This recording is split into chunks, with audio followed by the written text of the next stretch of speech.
L'intimité qui est en moi est aussi en l'autre. Ce besoin, parfois, de garder secret entraîne naturellement une certaine distance.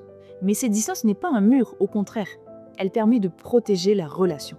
Car ma relation à l'autre ne doit jamais lui nuire, et cela s'appelle le respect. Le respect s'exprime de mille manières, par le regard, par les paroles, par les attitudes, par les gestes. Il évite la violence, et surtout, il permet aux autres d'exister pleinement. Le respect entraîne aussi plusieurs conséquences positives. La réserve, mettre certaines choses de côté, apprendre la valeur de l'attente. La confiance, ce sentiment de sécurité qui naît quand on peut vraiment se confier à quelqu'un. Et la vérité, dire ce que je pense ou ce que je ressens en toute authenticité. Notre ressenti est toujours vrai, alors n'hésite pas à le communiquer. Et c'est cela qui ouvre une autre dimension, le respect de la parole de l'autre. Nos sentiments ne sont ni bons ni mauvais.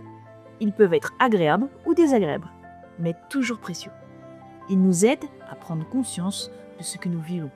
Alors, quand je ressens non, j'ai le droit et j'ai même le devoir de dire non. Et attention, le respect concerne aussi nos mots. Une injure, une diffamation, ça paraît banal, on en a tous entendu dans la cour de récré ou alors en train de... Mais la loi, elle, ne plaisante pas.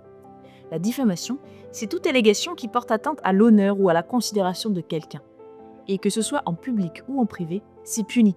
Par exemple, jusqu'à 12 000 € d'amende pour une injure ou une diffamation postée sur un blog.